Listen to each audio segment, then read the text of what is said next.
أعوذ بالله من الشيطان الرجيم. بسم الله الرحمن الرحيم. ألف لام ميم. ذلك الكتاب لا ريب فيه هدى للمتقين الذين يؤمنون بالغيب ويقيمون الصلاة ومما رزقناهم ينفقون والذين يؤمنون بما أنزل إليك وما أنزل من قبلك وبالآخرة هم يوقنون أولئك على هدى من ربهم وأولئك هم المفلحون. إن الذين كفروا سواء عليهم أأنذرتهم أم لم تنذرهم لا يؤمنون. ختم الله على قلوبهم وعلى سمعهم وعلى أبصارهم غشاوة ولهم عذاب عظيم. ومن الناس من يقول آمنا بالله وباليوم الآخر وما هم بمؤمنين يخادعون الله والذين آمنوا وما يخدعون إلا أنفسهم وما يشعرون. في قلوبهم مرض فزادهم الله مرضا ولهم عذاب أليم بما كانوا يكذبون. وإذا قيل لهم لا تفسدوا في الأرض قالوا إنما نحن مصلحون ألا إنهم هم المفسدون ولكن لا يشعرون. وإذا قيل لهم آمنوا كما آمن الناس قالوا أنؤمن كما آمن السفهاء ألا إنهم هم السفهاء ولكن لا يعلمون. وإذا لقوا الذين آمنوا قالوا آمنا وإذا خلوا إلى شياطينهم قالوا إنا معكم إنما نحن مستهزئون. الله يستهزئ بهم ويمدهم في طغيانهم يعمهون. أولئك الذين اشتروا الضلالة بالهدى فما ربحت تجارتهم وما كانوا مهتدين. مثلهم كمثل الذي استوقد نارا فلما أضاءت ما حوله ذهب الله بنورهم وتركهم في ظلمات لا يبصرون. صم بكم عمي فهم لا يرجعون. أو كصيب من السماء فيه ظلمات ورعد وبرق يجعلون أصابعهم في آذانهم من الصواعق حذر الموت والله محيط بالكافرين. يكاد البرق يخطف أبصارهم كلما أضاء لهم مشوا فيه وإذا أظلم عليهم قاموا ولو شاء الله لذهب بسمعهم وأبصارهم إن الله على كل شيء قدير. يا أيها الناس اعبدوا ربكم الذي خلقكم والذين من قبلكم لعلكم تتقون. الذي جعل لكم الأرض فراشا والسماء بناء وأنزل من السماء ماء فأخرج به من الثمرات رزقا لكم فلا تجعلوا لله أندادا وأنتم تعلمون. وإن كنتم في ريب مما نزلنا على عبدنا فأتوا بسورة من مثله وادعوا شهداءكم من دون الله إن كنتم صادقين. فإن لم تفعلوا ولن تفعلوا فاتقوا النار التي وقودها الناس والحجارة أعدت للكافرين. وبشر الذين آمنوا وعملوا الصالحات أن لهم جنات تجري من تحتها الأنهار كلما رزقوا منها من ثمرة رزقا قالوا هذا الذي رزقنا من قبل وأتوا به متشابها ولهم فيها أزواج مطهرة وهم فيها خالدون. إن الله لا يستحيي أن يضرب مثلا ما بعوضة فما فوقها فأما الذين آمنوا فيعلمون أنه الحق من ربهم، وأما الذين كفروا فيقولون ماذا أراد الله بهذا مثلا يضل به كثيرا ويهدي به كثيرا وما يضل به إلا الفاسقين الذين ينقضون عهد الله من بعد ميثاقه ويقطعون ما أمر الله به أن يوصل ويفسدون في الأرض أولئك هم الخاسرون. كيف تكفرون بالله وكنتم أمواتا فأحياكم ثم يميتكم ثم يحييكم ثم إليه ترجعون. هو الذي خلق لكم ما في الأرض جميعا ثم استوى إلى السماء فسواهن 7 سماوات وهو بكل شيء عليم. وإذ قال ربك للملائكة إني جاعل في الأرض خليفة قالوا أتجعل فيها من يفسد فيها ويسفك الدماء ونحن نسبح بحمدك ونقدس لك قال إني أعلم ما لا تعلمون. وعلم آدم الأسماء كلها ثم عرضهم على الملائكة فقال أنبئوني بأسماء هؤلاء إن كنتم صادقين. قالوا سبحانك لا علم لنا إلا ما علمتنا إنك أنت العليم الحكيم. قال يا آدم أنبئهم بأسمائهم فلما أنبأهم بأسمائهم قال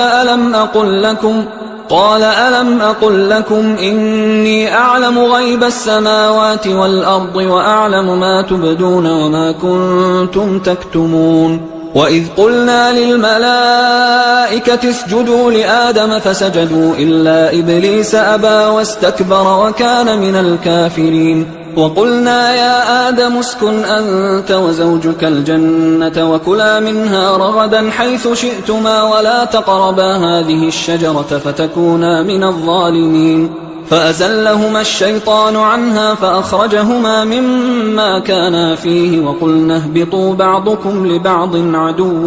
ولكم في الأرض مستقر ومتاع إلى حين. فتلقى آدم من ربه كلمات فتاب عليه إنه هو التواب الرحيم. قلنا اهبطوا منها جميعا فإما يأتينكم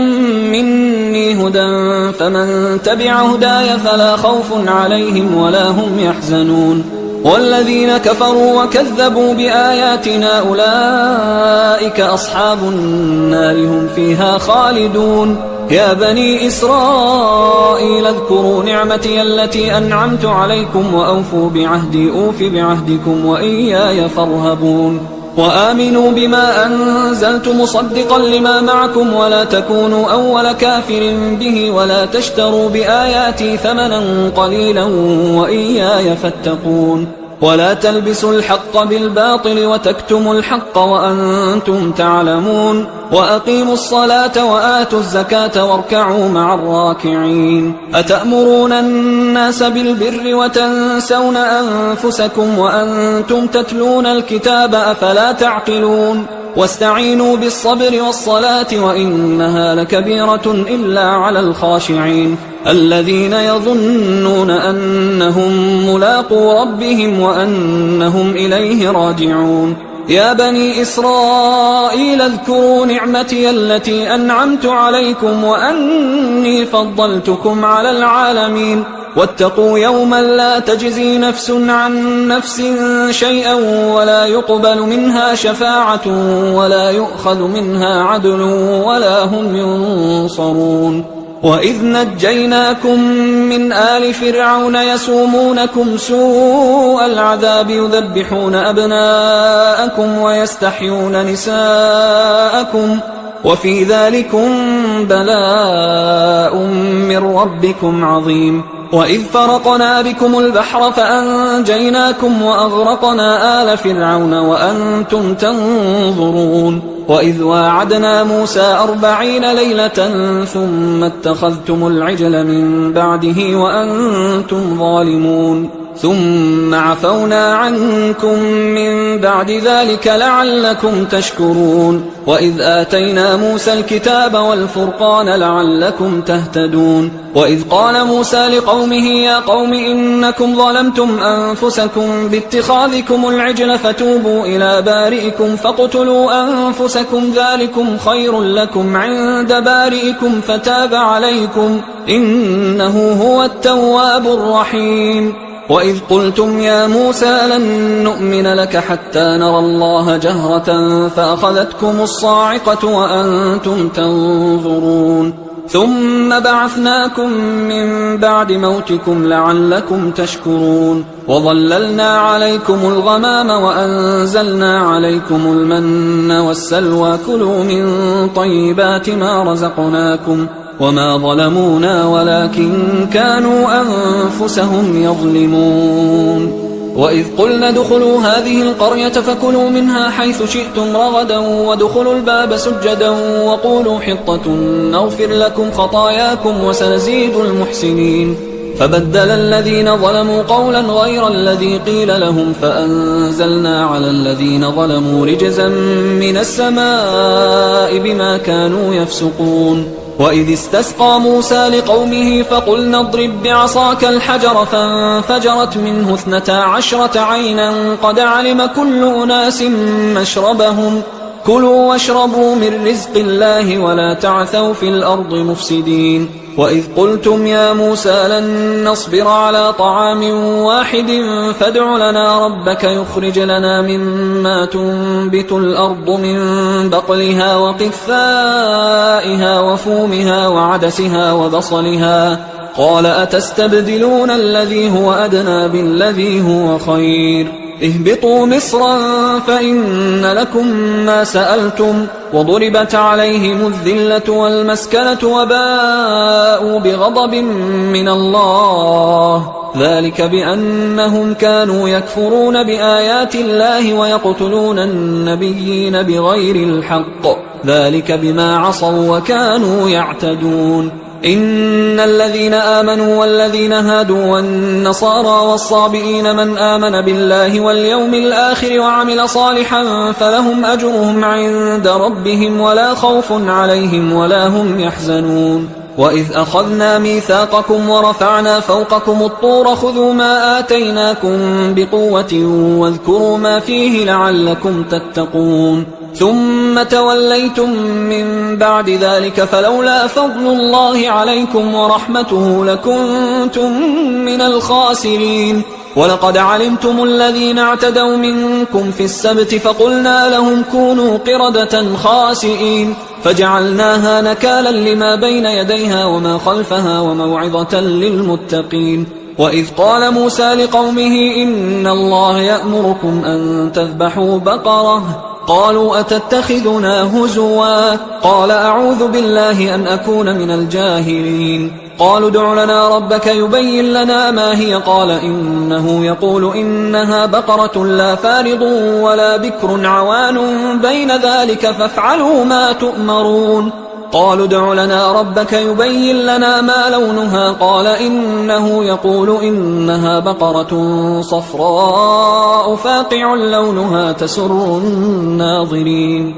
قالوا ادع لنا ربك يبين لنا ما هي إن البقرة شابه علينا وإنا إن شاء الله لمهتدون قال إنه يقول إنها بقرة لا ذلول تثير الأرض ولا تسقي الحرث مسلمة لا شية فيها قالوا الآن جئت بالحق فذبحوها وما كادوا يفعلون وإذ قتلتم نفسا فادارأتم فيها والله مخرج ما كنتم تكتمون فقلنا اضربوه ببعضها كذلك يحيي الله الموتى ويريكم آياته لعلكم تعقلون ثم قست قلوبكم من بعد ذلك فهي كالحجارة أو أشد قسوة وإن من الحجارة لما يتفجر منه الأنهار وإن منها لما يشقق فيخرج منه الماء وإن منها لما يهبط من خشية الله وما الله بغافل عما تعملون أفتطمعون أن يؤمنوا لكم وقد كان فريق منهم يسمعون كلام الله ثم يحرفونه من بعد ما عقلوه وهم يعلمون وإذا لقوا الذين آمنوا قالوا آمنا وإذا خلا بعضهم إلى بعض قالوا أتحدثونهم بما فتح الله عليكم ليحاجوكم به عند ربكم أفلا تعقلون أولا يعلمون أن الله يعلم ما يسرون وما يعلنون ومنهم أميون لا يعلمون الكتاب إلا أماني وإنهم إلا يظنون فويل للذين يكتبون الكتاب بأيديهم ثم يقولون هذا من عند الله ليشتروا به ثمنا قليلا فويل لهم مما كتبت أيديهم وويل لهم مما يكسبون وقالوا لن تمسنا النار إلا أياما معدودة قل أتخذتم عند الله عهدا فلن يخلف الله عهده أم تقولون على الله ما لا تعلمون بلى من كسب سيئة وأحاطت به خطيئته فأولئك أصحاب النار هم فيها خالدون والذين آمنوا وعملوا الصالحات أولئك أصحاب الجنة هم فيها خالدون وإذ أخذنا ميثاق بني إسرائيل لا تعبدون إلا الله وبالوالدين إحسانا وذي القربى واليتامى والمساكين وقولوا للناس حسنا وأقيموا الصلاة وآتوا الزكاة ثم توليتم إلا قليلا منكم وأنتم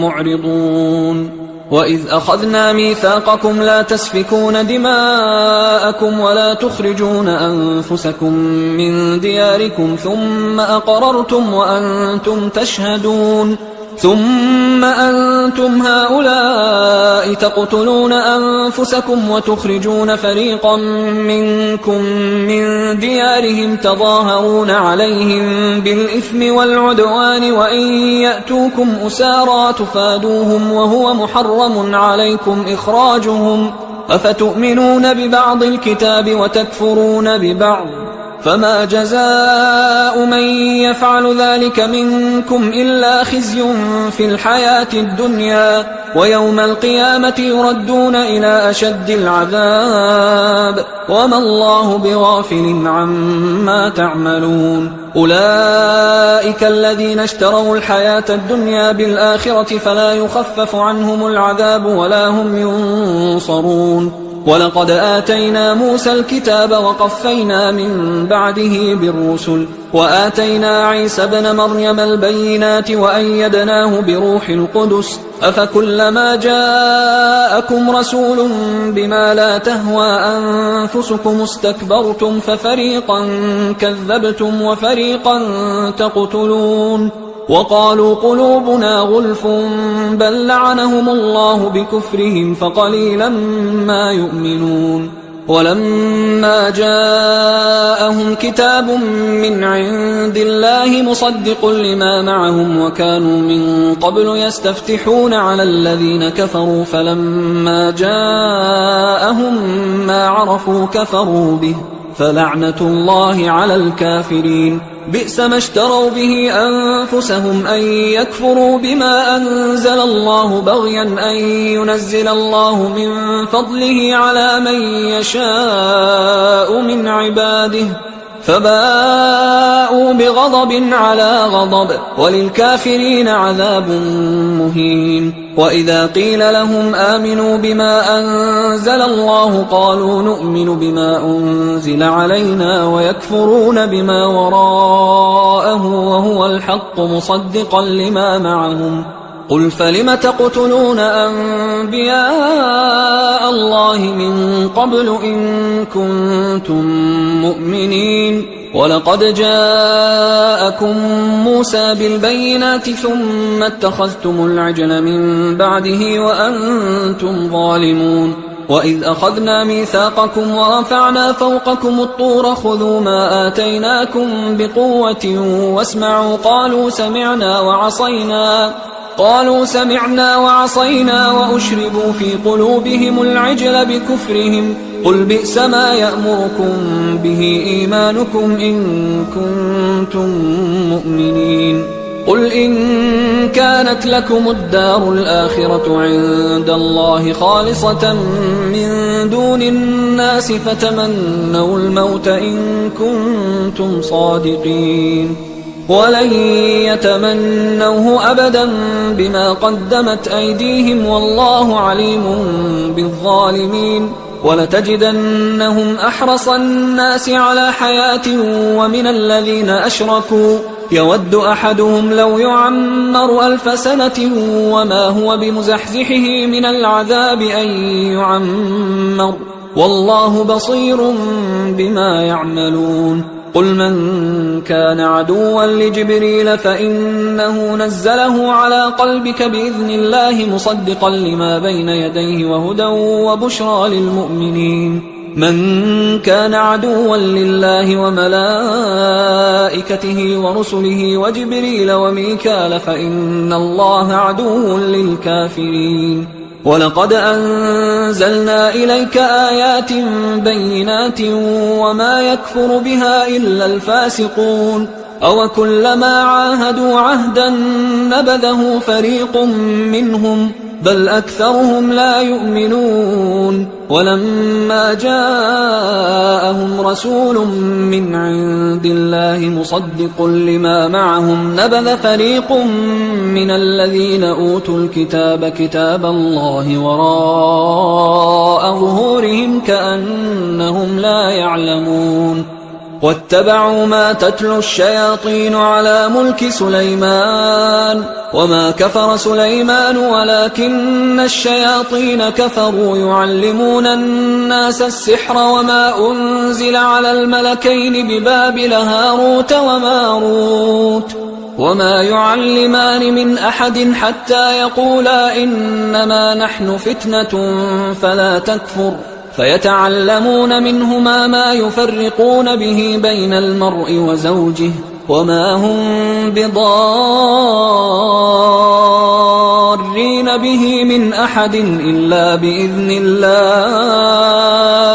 ويتعلمون ما يضرهم ولا ينفعهم ولقد علموا لمن اشتراه ما له في الآخرة من خلاق ولبئس ما شروا به أنفسهم لو كانوا يعلمون ولو أنهم آمنوا واتقوا لمثوبة من عند الله خير لو كانوا يعلمون يا أيها الذين آمنوا لا تقولوا راعنا وقولوا انظرنا واسمعوا وللكافرين عذاب أليم ما يود الذين كفروا من أهل الكتاب ولا المشركين أن ينزل عليكم من خير من ربكم والله يختص برحمته من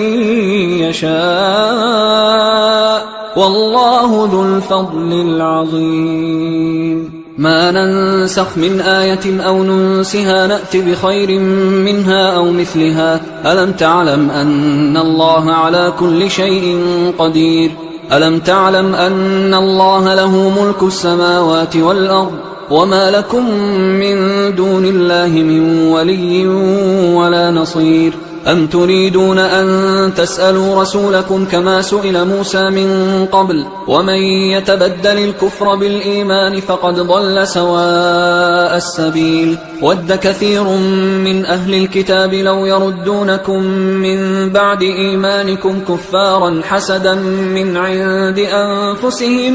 من بعد ما تبين لهم الحق فاعفوا واصفحوا حتى يأتي الله بأمره إن الله على كل شيء قدير وأقيموا الصلاة وآتوا الزكاة وما تقدموا لأنفسكم من خير تجدوه عند الله إن الله بما تعملون بصير وقالوا لن يدخل الجنة إلا من كان هودا أو نصارى تلك أمانيهم قل هاتوا برهانكم إن كنتم صادقين بلى من أسلم وجهه لله وهو محسن فله أجره عند ربه ولا خوف عليهم ولا هم يحزنون وقالت اليهود ليست النصارى على شيء وقالت النصارى ليست اليهود على شيء وهم يتلون الكتاب كذلك قال الذين لا يعلمون مثل قولهم فالله يحكم بينهم يوم القيامة فيما كانوا فيه يختلفون ومن أظلم ممن منع مساجد الله أن يذكر فيها اسمه وسعى في خرابها أولئك ما كان لهم أن يدخلوها إلا خائفين لهم في الدنيا خزي ولهم في الآخرة عذاب عظيم ولله المشرق والمغرب فأينما تولوا فثم وجه الله إن الله واسع عليم وقالوا اتخذ الله ولدا سبحانه بل له ما في السماوات والأرض كل له قانتون بديع السماوات والأرض وإذا قضى أمرا فإنما يقول له كن فيكون وقال الذين لا يعلمون لولا يكلمنا الله أو تأتينا آية كذلك قال الذين من قبلهم مثل قولهم تشابهت قلوبهم قد بينا الآيات لقوم يوقنون إنا أرسلناك بالحق بشيرا ونذيرا ولا تسأل عن أصحاب الجحيم ولن ترضى عنك اليهود ولا النصارى حتى تتبع ملتهم قل إن هدى الله هو الهدى ولئن اتبعت أهواءهم بعد الذي جاءك من العلم ما لك من الله من ولي ولا نصير الذين آتيناهم الكتاب يتلونه حق تلاوته أولئك يؤمنون به ومن يكفر به فأولئك هم الخاسرون يا بني إسرائيل اذكروا نعمتي التي أنعمت عليكم وأني فضلتكم على العالمين واتقوا يوما لا تجزي نفس عن نفس شيئا ولا يقبل منها عدل ولا تنفعها شفاعة ولا هم ينصرون وإذ ابتلى إبراهيم ربه بكلمات فأتمهن قال إني جاعلك للناس إماما قال ومن ذريتي قال لا ينال عهد الظالمين وإذ جعلنا البيت مثابة للناس وأمنا واتخذوا من مقام إبراهيم مصلى وعهدنا إلى إبراهيم وإسماعيل أن طهرا بيتي للطائفين والعاكفين والركع السجود وإذ قال إبراهيم رب اجعل هذا بلدا آمنا وارزق أهله من الثمرات من آمن منهم بالله واليوم الآخر قال ومن كفر فأمتعه قليلا ثم أضطره إلى عذاب النار وبئس المصير وإذ يرفع إبراهيم القواعد من البيت وإسماعيل ربنا تقبل منا إنك أنت السميع العليم ربنا وجعلنا مسلمين لك ومن ذريتنا أمة مسلمة لك وأرنا مناسكنا وتب علينا إنك أنت التواب الرحيم ربنا وبعث فيهم رسولا منهم يتلو عليهم آياتك ويعلمهم الكتاب والحكمة ويزكيهم إنك أنت العزيز الحكيم ومن يرغب عن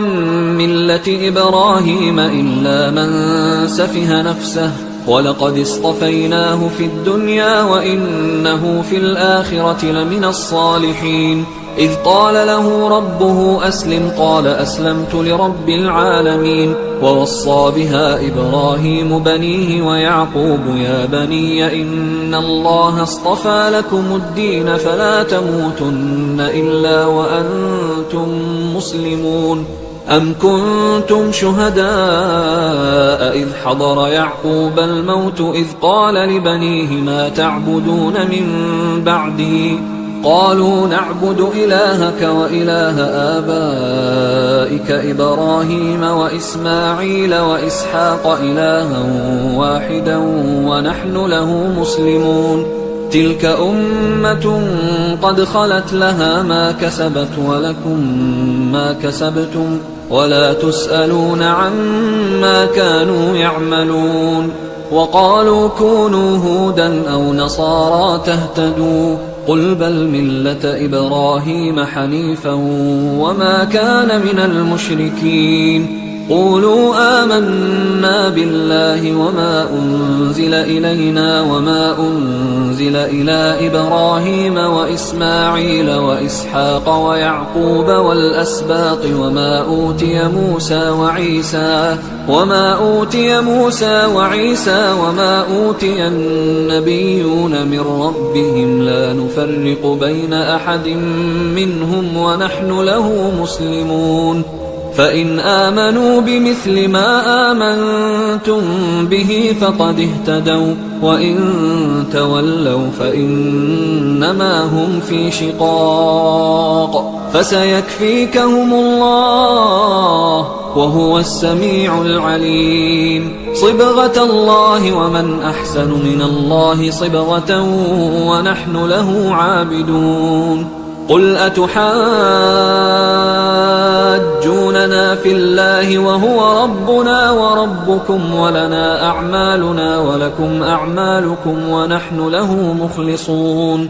أم تقولون إن إبراهيم وإسماعيل وإسحاق ويعقوب والأسباط كانوا هودا أو نصارى قل أأنتم أعلم أم الله ومن أظلم ممن كتم شهادة عنده من الله وما الله بغافل عما تعملون تلك أمة قد خلت لها ما كسبت ولكم ما كسبتم ولا تسألون عما كانوا يعملون سيقول السفهاء من الناس ما ولاهم عن قبلتهم التي كانوا عليها قل لله المشرق والمغرب يهدي من يشاء إلى صراط مستقيم وكذلك جعلناكم أمة وسطا لتكونوا شهداء على الناس ويكون الرسول عليكم شهيدا وما جعلنا القبلة التي كنت عليها إلا لنعلم من يتبع الرسول ممن ينقلب على عقبيه وإن كانت لكبيرة إلا على الذين هدى الله وما كان الله ليضيع إيمانكم إن الله بالناس لرؤوف رحيم قد نرى تقلب وجهك في السماء فلنولينك قبلة ترضاها فول وجهك شطر المسجد الحرام وحيث ما كنتم فولوا وجوهكم شطره وإن الذين أوتوا الكتاب ليعلمون أنه الحق من ربهم وما الله بغافل عما يعملون ولئن أتيت الذين أوتوا الكتاب بكل آية ما تبعوا قبلتك وما أنت بتابع قبلتهم وما بعضهم بتابع قبلة بعض ولئن اتبعت أهواءهم من بعد ما جاءك من العلم إنك إذا لمن الظالمين الذين آتيناهم الكتاب يعرفونه كما يعرفون أبناءهم وإن فريقا منهم ليكتمون الحق وهم يعلمون الحق من ربك فلا تكونن من الممترين ولكل وجهة هو موليها فاستبقوا الخيرات أينما تكونوا يأت بكم الله جميعا إن الله على كل شيء قدير ومن حيث خرجت فول وجهك شطر المسجد الحرام وإنه للحق من ربك وما الله بغافل عما تعملون ومن حيث خرجت فول وجهك شطر المسجد الحرام وحيث ما كنتم فولوا وجوهكم شطره لئلا يكون للناس عليكم حجة إلا الذين ظلموا منهم فلا تخشوهم واخشوني ولأتم نعمتي عليكم ولعلكم تهتدون كما أرسلنا فيكم رسولا منكم يتلو عليكم آياتنا ويزكيكم ويعلمكم الكتاب والحكمة ويعلمكم ما لم تكونوا تعلمون فاذكروني أذكركم واشكروا لي ولا تكفرون يا أيها الذين آمنوا استعينوا بالصبر والصلاة إن الله مع الصابرين ولا تقولوا لمن يقتل في سبيل الله أموات بل أحياء ولكن لا تشعرون ولنبلونكم بشيء من الخوف والجوع ونقص من الأموال والأنفس والثمرات وبشر الصابرين الذين إذا أصابتهم مصيبة قالوا إنا لله وإنا إليه راجعون أولئك عليهم صلوات من ربهم ورحمة وأولئك هم المهتدون إن الصفا والمروة من شعائر الله فمن حج البيت أو اعتمر فلا جناح عليه أن يطوف بهما ومن تطوع خيرا فإن الله شاكر عليم إن الذين يكتمون ما أنزلنا من البينات والهدى من بعد ما بيناه للناس في الكتاب أولئك يلعنهم الله ويلعنهم اللاعنون إلا الذين تابوا وأصلحوا وبينوا فأولئك أتوب عليهم وأنا التواب الرحيم إن الذين كفروا وماتوا وهم كفار أولئك عليهم لعنة الله والملائكة والناس أجمعين خالدين فيها لا يخفف عنهم العذاب ولا هم ينظرون وإلهكم إله واحد لا إله إلا هو الرحمن الرحيم إن في خلق السماوات والأرض واختلاف الليل والنهار والفلك التي تجري في البحر بما ينفع الناس وما أنزل الله من السماء من ماء فأحيا به الأرض بعد موتها وبث فيها من كل دابة وتصريف الرياح والسحاب المسخر بين السماء والأرض لآيات لقوم يعقلون ومن الناس من يتخذ من دون الله أندادا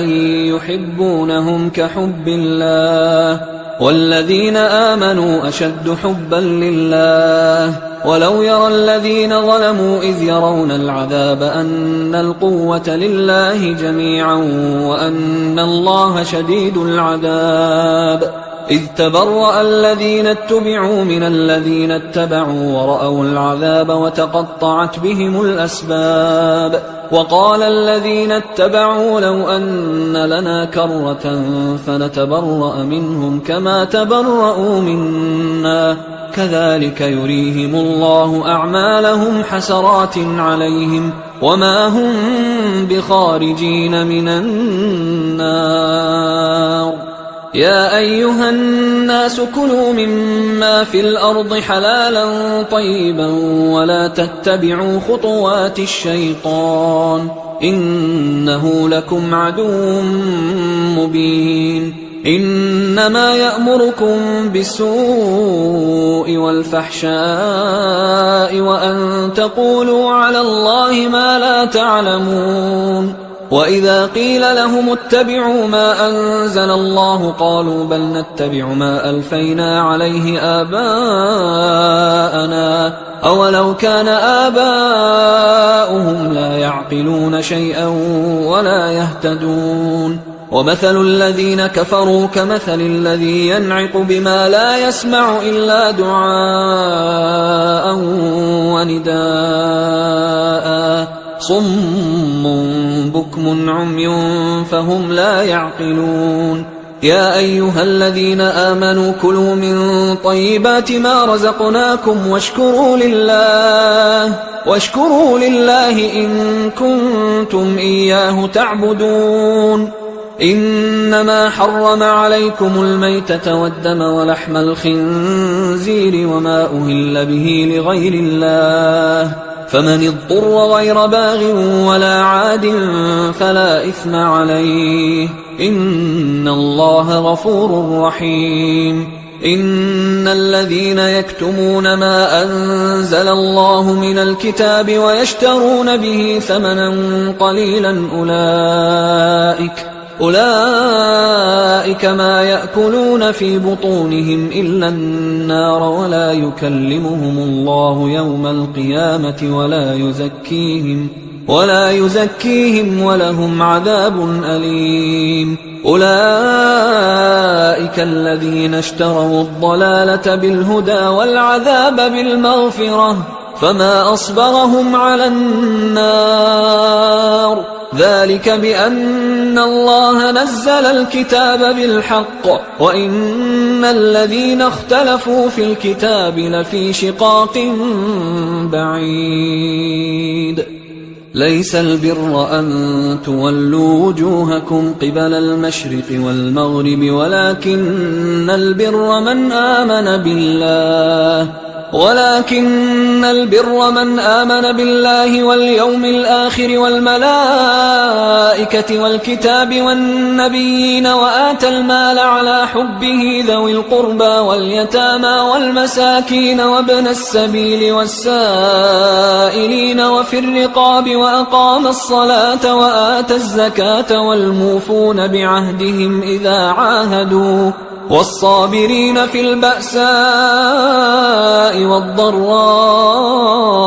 وحين البأس أولئك الذين صدقوا وأولئك هم المتقون. يا أيها الذين آمنوا كتب عليكم القصاص في القتلى الحر بالحر والعبد بالعبد والأنثى بالأنثى فمن عفي له من أخيه شيء فاتباع بالمعروف وأداء إليه بإحسان ذلك تخفيف من ربكم ورحمة فمن اعتدى بعد ذلك فله عذاب أليم. ولكم في القصاص حياة يا أولي الألباب لعلكم تتقون. كتب عليكم إذا حضر أحدكم الموت إن ترك خيرا الوصية للوالدين والأقربين بالمعروف حقا على المتقين فمن بدله بعدما سمعه فإنما إثمه على الذين يبدلونه إن الله سميع عليم. فمن خاف من موص جنفا أو إثما فأصلح بينهم فلا إثم عليه إن الله غفور رحيم. يا أيها الذين آمنوا كتب عليكم الصيام كما كتب على الذين من قبلكم لعلكم تتقون أياما معدودات فمن كان منكم مريضا أو على سفر فعدة من أيام أخر وعلى الذين يطيقونه فدية طعام مسكين فمن تطوع خيرا فهو خير له وأن تصوموا خير لكم إن كنتم تعلمون شهر رمضان الذي أنزل فيه القرآن هدى للناس وبينات من الهدى والفرقان فمن شهد منكم الشهر فليصم ومن كان مريضا أو على سفر فعدة من أيام أخر يريد الله بكم اليسر ولا يريد بكم العسر ولتكملوا العدة ولتكبروا الله على ما هداكم ولعلكم تشكرون وإذا سألك عبادي عني فإني قريب أجيب دعوة الداعي إذا دعان فليستجيبوا لي وليؤمنوا بي لعلهم يرشدون أحل لكم ليلة الصيام الرفث إلى نسائكم هن لباس لكم وأنتم لباس لهن علم الله أنكم كنتم تختانون أنفسكم فتاب عليكم وعفى عنكم فالآن باشروهن وابتغوا ما كتب الله لكم وكلوا واشربوا حتى يتبين لكم الخيط الأبيض من الخيط الأسود من الفجر ثم أتموا الصيام إلى الليل ولا تباشروهن وأنتم عاكفون في المساجد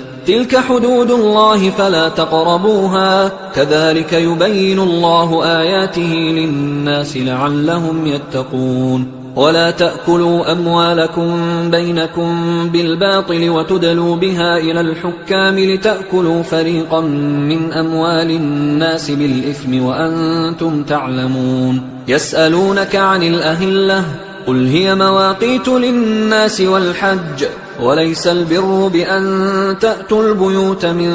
ظهورها ولكن البر من اتقى وأتوا البيوت من أبوابها واتقوا الله لعلكم تفلحون وقاتلوا في سبيل الله الذين يقاتلونكم ولا تعتدوا إن الله لا يحب المعتدين وقتلوهم حيث ثقفتموهم وأخرجوهم من حيث أخرجوكم والفتنة أشد من القتل ولا تقاتلوهم عند المسجد الحرام حتى يقاتلوكم فيه فإن قاتلوكم فاقتلوهم كذلك جزاء الكافرين فإن انتهوا فإن الله غفور رحيم وقاتلوهم حتى لا تكون فتنة ويكون الدين لله فإن انتهوا فلا عدوان إلا على الظالمين الشهر الحرام بالشهر الحرام والحرمات قصاص فمن اعتدى عليكم فاعتدوا عليه بمثل ما اعتدى عليكم واتقوا الله واعلموا أن الله مع المتقين وأنفقوا في سبيل الله ولا تلقوا بأيديكم إلى التهلكة وأحسنوا إن الله يحب المحسنين وأتموا الحج والعمرة لله فإن أحصرتم فما استيسر من الهدي ولا تحلقوا رؤوسكم حتى يبلغ الهدي محله فمن كان منكم مريضا أو به أذى من رأسه ففدية من صيام أو صدقة أو نسك فإذا أمنتم فمن تمتع بالعمرة إلى الحج فما استيسر من الهدي فمن لم يجد فصيام 3 أيام في الحج و7 إذا رجعتم تلك 10 كاملة ذلك لمن لم يكن أهله حاضر المسجد الحرام واتقوا الله واعلموا أن الله شديد العقاب الحج أشهر معلومات فمن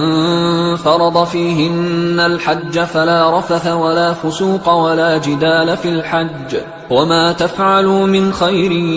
يعلمه الله وتزودوا فإن خير الزاد التقوى واتقون يا أولي الألباب ليس عليكم جناح أن تبتغوا فضلا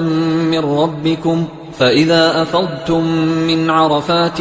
فاذكروا الله عند المشعر الحرام واذكروه كما هداكم وإن كنتم من قبله لمن الضالين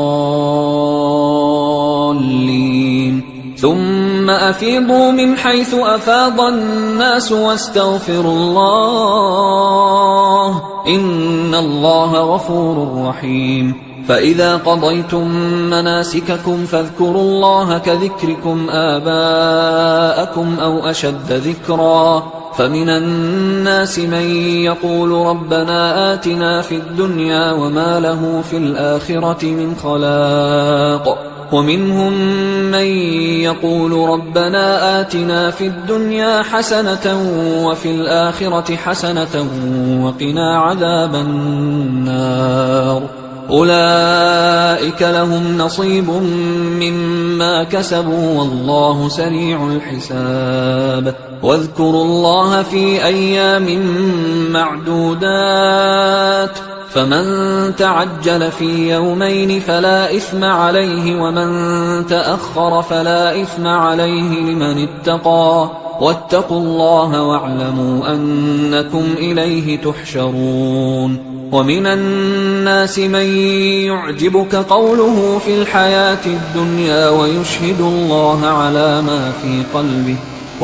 الله على ما في قلبه وهو ألد الخصام وإذا تولى سعى في الأرض ليفسد فيها ويهلك الحرث والنسل والله لا يحب الفساد وإذا قيل له اتق الله أخذته العزة بالإثم فحسبه جهنم ولبئس المهاد ومن الناس من يشري نفسه ابتغاء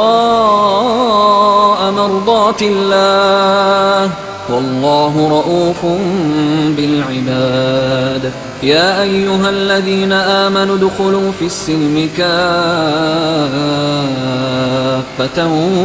ولا تتبعوا خطوات الشيطان إنه لكم عدو مبين فإن زللتم من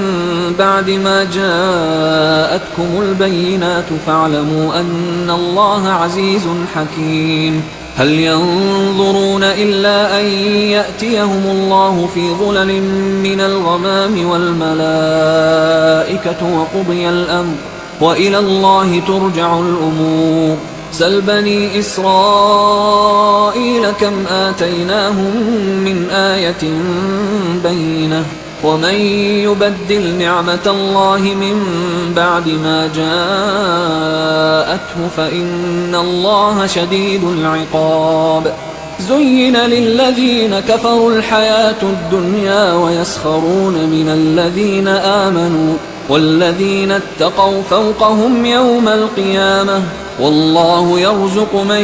يشاء بغير حساب كان الناس أمة واحدة فبعث الله النبيين مبشرين ومنذرين وأنزل معهم الكتاب بالحق ليحكم بين الناس فيما اختلفوا فيه وما اختلف فيه إلا الذين أوتوه من بعد ما جاءتهم البينات بغيا بينهم فهدى الله الذين آمنوا لما اختلفوا فيه من الحق بإذنه والله يهدي من يشاء إلى صراط مستقيم أم حسبتم أن تدخلوا الجنة ولما يأتكم مثل الذين خلوا من قبلكم مستهم البأساء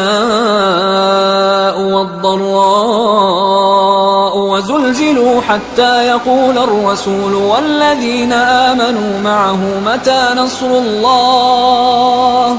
ألا إن نصر الله قريب يسألونك ماذا ينفقون قل ما أنفقتم من خير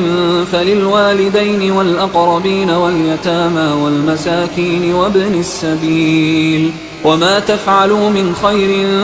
فإن الله به عليم كتب عليكم القتال وهو كره لكم، وعسى أن تكرهوا شيئا وهو خير لكم، وعسى أن تحبوا شيئا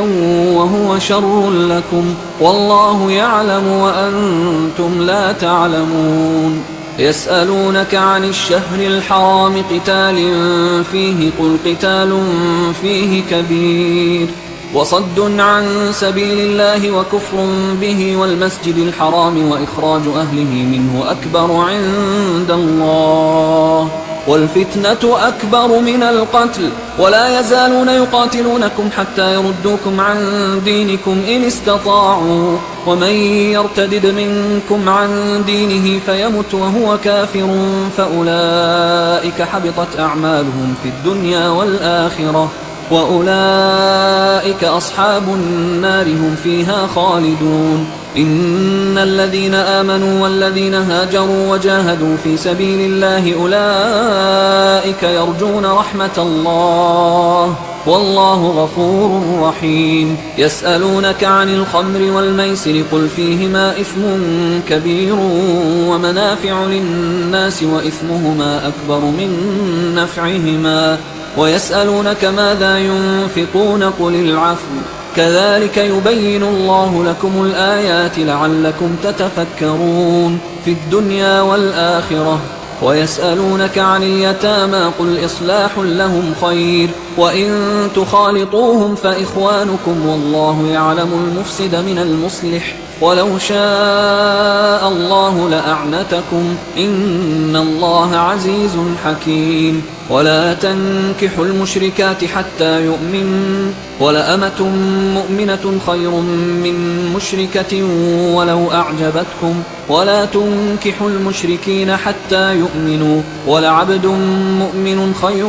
من مشرك ولو أعجبكم، أولئك يدعون إلى النار والله يدعو إلى الجنة والمغفرة بإذنه، ويبين آياته للناس لعلهم يتذكرون. ويسألونك عن المحيض قل هو أذى فاعتزلوا النساء في المحيض ولا تقربوهن حتى يطهرن، فإذا تطهرن فأتوهن من حيث أمركم الله، إن الله يحب التوابين ويحب المتطهرين. نساؤكم حرث لكم فأتوا حرثكم أنى شئتم، وقدموا لأنفسكم واتقوا الله واعلموا أنكم ملاقوه، وبشر المؤمنين. ولا تجعلوا الله عرضة لأيمانكم أن تبروا وتتقوا وتصلحوا بين الناس، والله سميع عليم. لا يؤاخذكم الله باللغو في أيمانكم ولكن يؤاخذكم بما كسبت قلوبكم، والله غفور حليم. للذين يؤلون من نسائهم تربص 4 أشهر، فإن فاءوا فإن الله غفور رحيم، وإن عزموا الطلاق فإن الله سميع عليم. والمطلقات يتربصن بأنفسهن 3 قروء، ولا يحل لهن أن يكتمن ما خلق الله في أرحامهن إن كن يؤمن بالله واليوم الآخر، وبعولتهن أحق بردهن في ذلك إن أرادوا إصلاحا، ولهن مثل الذي عليهن بالمعروف وللرجال عليهن درجة، والله عزيز حكيم. الطلاق 2، فإمساكم بمعروف أو تسريح بإحسان، ولا يحل لكم أن تأخذوا مما آتيتموهن شيئا إلا أن يخافا ألا يقيما حدود الله، فإن خفتم ألا يقيما حدود الله فلا جناح عليهما فيما افتدت به، تلك حدود الله فلا تعتدوها، ومن يتعد حدود الله فأولئك هم الظالمون. فإن طلقها فلا تحل له من بعد حتى تنكح زوجا غيره، فإن طلقها فلا جناح عليهما أن يتراجعا إن ظنا أن يقيما حدود الله، وتلك حدود الله يبينها لقوم يعلمون. وإذا طلقتم النساء فبلغن أجلهن فأمسكوهن بمعروف أو سرحوهن بمعروف، ولا تمسكوهن ضرارا لتعتدوا، ومن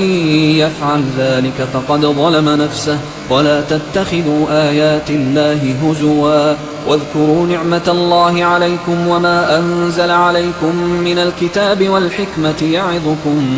به، واتقوا الله واعلموا أن الله بكل شيء عليم. وإذا طلقتم النساء فبلغن أجلهن فلا تعضلوهن أن ينكحن أزواجهن إذا تراضوا بينهم بالمعروف، ذلك يوعظ به من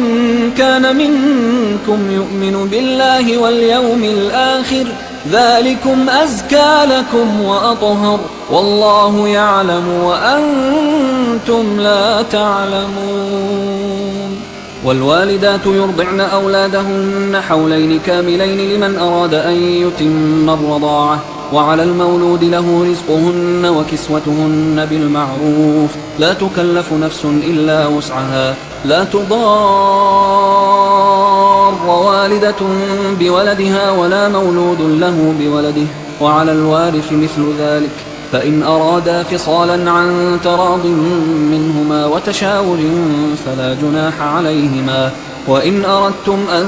تسترضعوا أولادكم فلا جناح عليكم إذا سلمتم ما آتيتم بالمعروف، واتقوا الله واعلموا أن الله بما تعملون بصير. والذين يتوفون منكم ويذرون أزواجا يتربصن بأنفسهن 4 أشهر وعشرا، فإذا بلغن أجلهن فلا جناح عليكم فيما فعلن في أنفسهن بالمعروف، والله بما تعملون خبير. ولا جناح عليكم فيما عرضتم به من خطبة النساء أو أكننتم في أنفسكم، علم الله أنكم ستذكرونهن ولكن لا تواعدوهن سرا إلا أن تقولوا قولا معروفا. ولا تعزموا عقدة النكاح حتى يبلغ الكتاب أجله، واعلموا أن الله يعلم ما في أنفسكم فاحذروه، واعلموا أن الله غفور حليم. لا جناح عليكم إن طلقتم النساء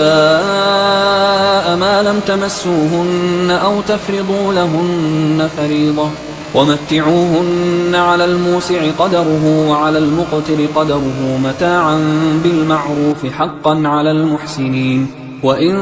طلقتموهن من قبل أن تمسوهن وقد فرضتم لهن فريضة فنصف ما فرضتم إلا أن يعفون أو يعفو الذي بيده عقدة النكاح، وأن تعفوا أقرب للتقوى، ولا تنسوا الفضل بينكم، إن الله بما تعملون بصير. حافظوا على الصلوات والصلاة الوسطى وقوموا لله قانتين، فإن خفتم فرجالا أو ركبانا، فإذا أمنتم فاذكروا الله كما علمكم ما لم تكونوا تعلمون. والذين يتوفون منكم ويذرون أزواجا وصية لأزواجهم متاعا إلى الحول غير إخراج، فإن خرجن فلا جناح عليكم فيما فعلن في أنفسهن من معروف، والله عزيز حكيم. وللمطلقات متاع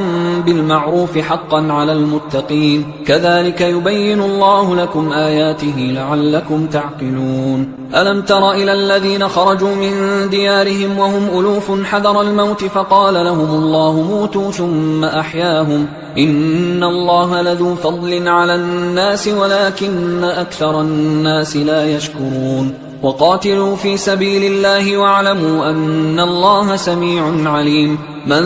ذا الذي يقرض الله قرضا حسنا فيضاعفه له أضعافا كثيرة والله يقبض ويبسط وإليه ترجعون ألم تر إلى الملأ من بني إسرائيل من بعد موسى إذ قالوا لنبي له مبعث لنا ملكا نقاتل في سبيل الله قال هل عسيتم إن كتب عليكم القتال ألا تقاتلوا قالوا وما لنا ألا نقاتل في سبيل الله وقد أخرجنا من ديارنا وأبنائنا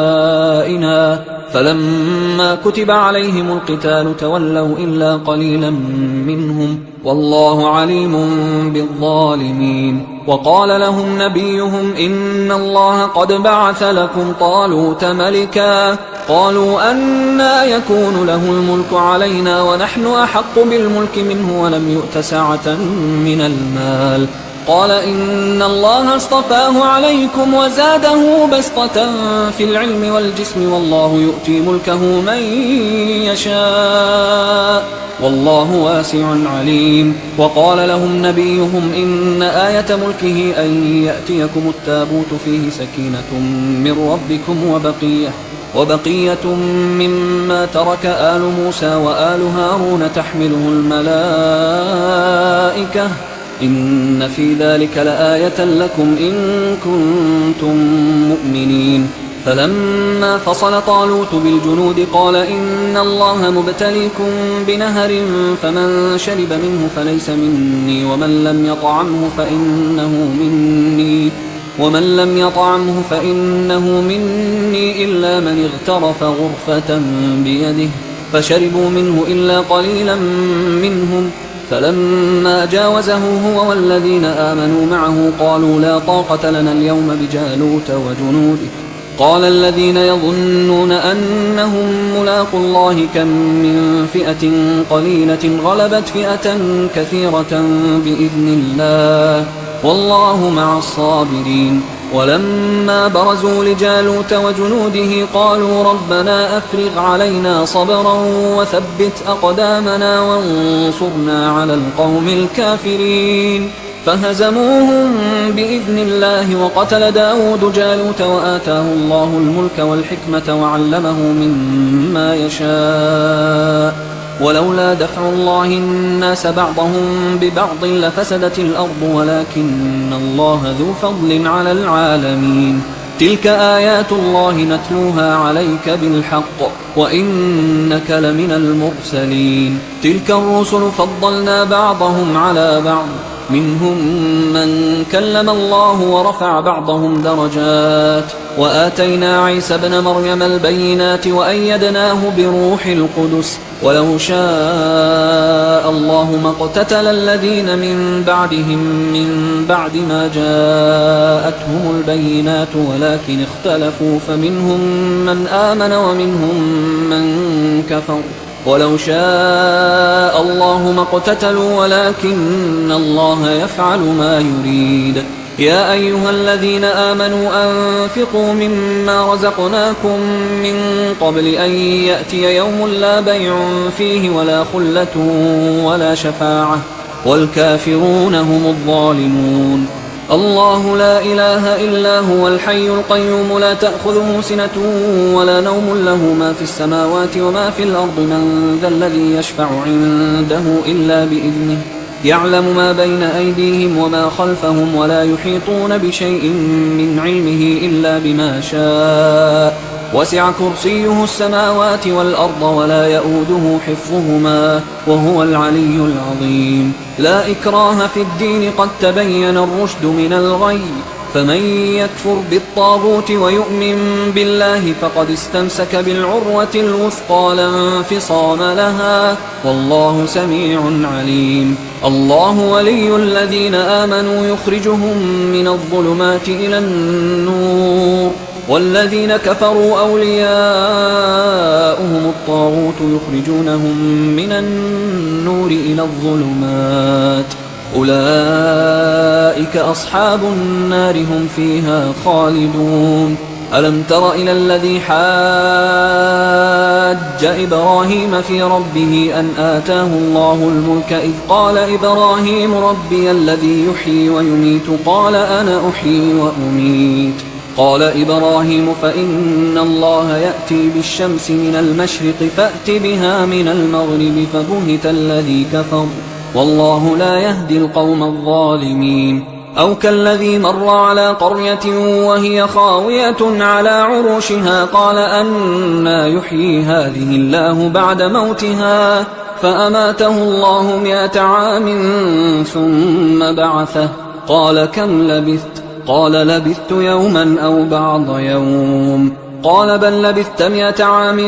فانظر إلى طعامك وشرابك لم يتسنه وانظر إلى حمارك ولنجعلك آية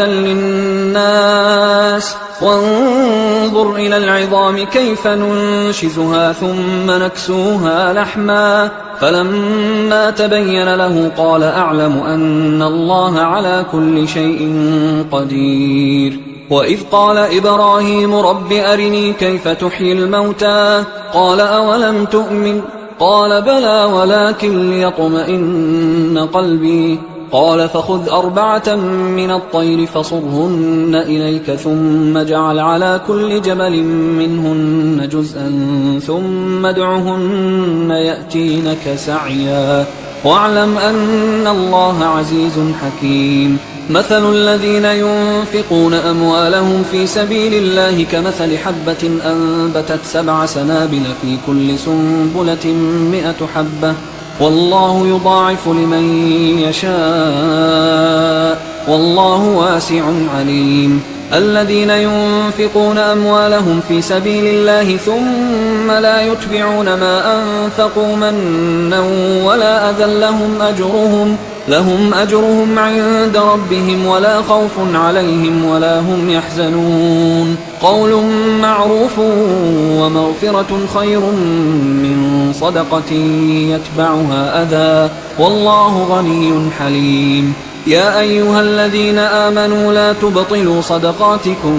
بالمن والأذى كالذي ينفق ماله رئاء الناس ولا يؤمن بالله واليوم الآخر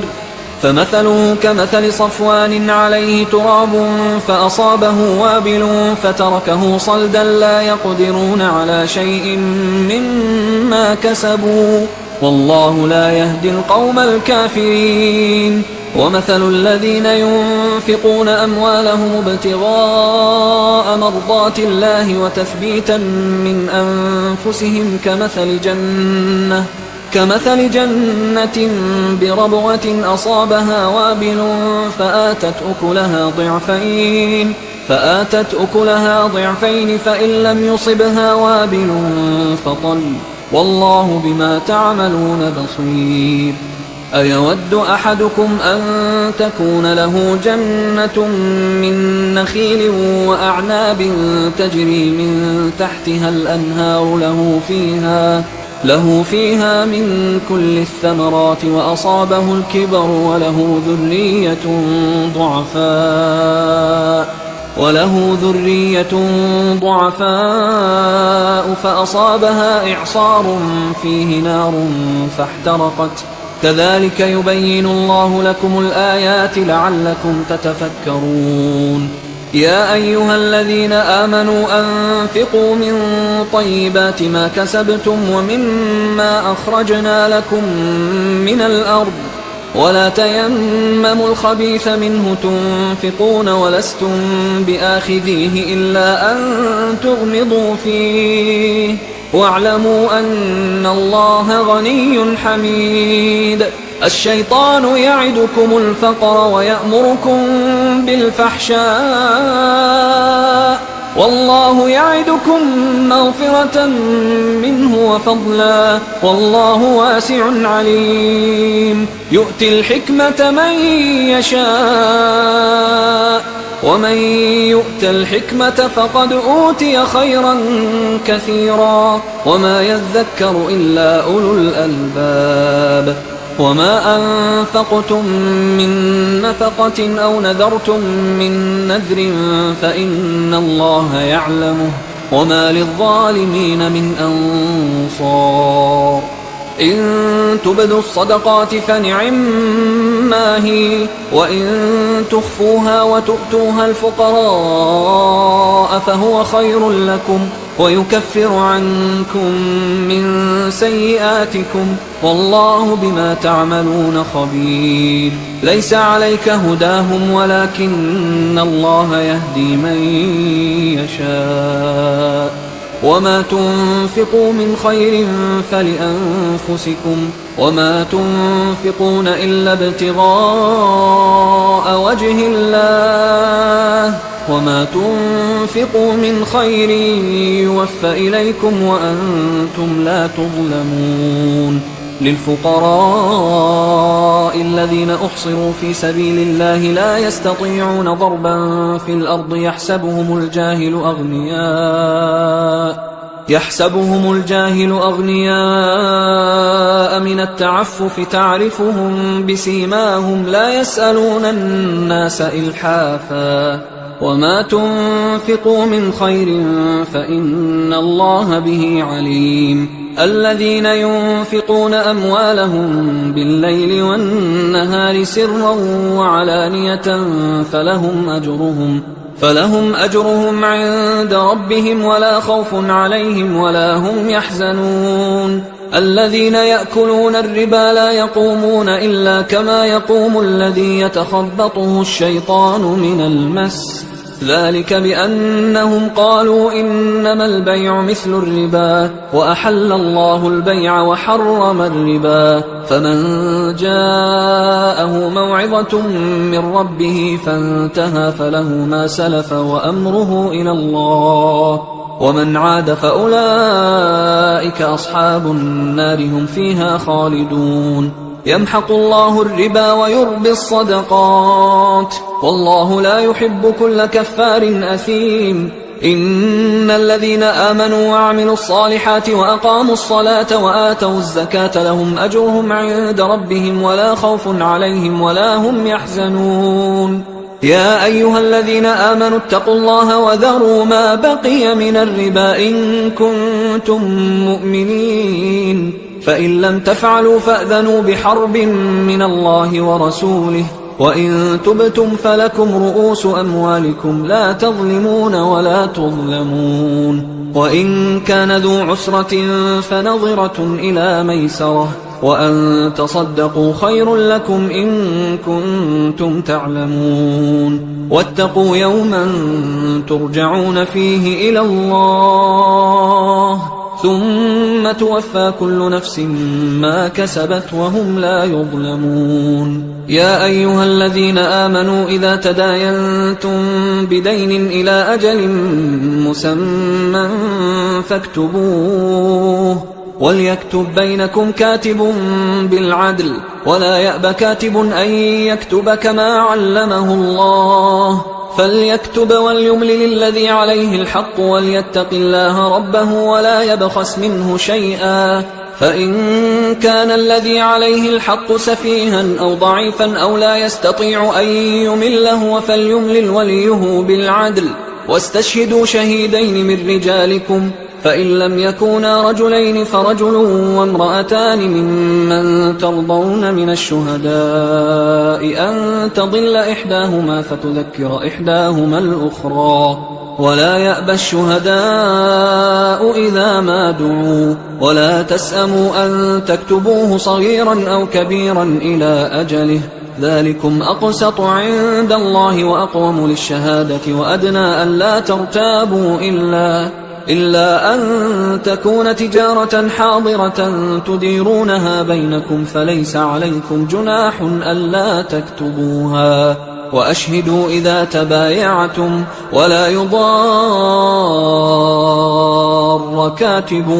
ولا شهيد، وإن تفعلوا فإنه فسوق بكم، واتقوا الله ويعلمكم الله والله بكل شيء عليم. وإن كنتم على سفر ولم تجدوا كاتبا فرهان مقبوضة، فإن أمن بعضكم بعضا فليؤدي الذي اؤتمن أمانته وليتق الله ربه، ولا تكتموا الشهادة ومن يكتمها فإنه آثم قلبه والله بما تعملون عليم. لله ما في السماوات وما في الأرض، وإن تبدوا ما في أنفسكم أو تخفوه يحاسبكم به الله فيغفر لمن يشاء ويعذب من يشاء والله على كل شيء قدير. آمن الرسول بما أنزل إليه من ربه والمؤمنون كل آمن بالله وملائكته وكتبه ورسله لا نفرق بين أحد من رسله وقالوا سمعنا وأطعنا غفرانك ربنا وإليك المصير. لا يكلف الله نفسا إلا وسعها لها ما كسبت وعليها ما اكتسبت ربنا لا تؤاخذنا إن نسينا أو أخطأنا ربنا ولا تحمل علينا إصرا كما حملته على الذين من قبلنا ربنا ولا تحملنا ما لا طاقة لنا به واعف عنا واغفر لنا وارحمنا أنت مولانا فانصرنا على القوم الكافرين.